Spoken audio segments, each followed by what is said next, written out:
कराची में एक से माही एडजस्टमेंट की मुद्दत में दूसरी बार बिजली महंगी होने का इम्कान है कि इलेक्ट्रिक की सेमाही एडजस्टमेंट की दरख्वास्त पर नेपरा में समाअत मुकम्मल हो गई कि इलेक्ट्रिक ने इजाफा अप्रैल ता जून 2023 की सेमाही एडजस्टमेंट की मद में मांगा है कि इलेक्ट्रिक ने बिजली 3.02 रुपये फी यूनिट मजीद महंगी करने की दरख्वास्त की।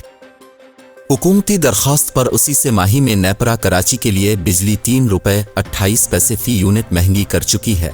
नई दरख्वास्त में कि इलेक्ट्रिक की जानिब से 16 अरब रुपए के मजीद बकाया जात मांगे गए।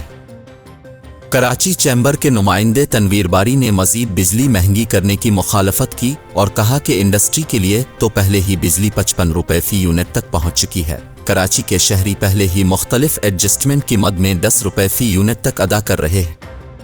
नेपरा अपना फैसला वफाकी हुकूमत को भिजवाएगी।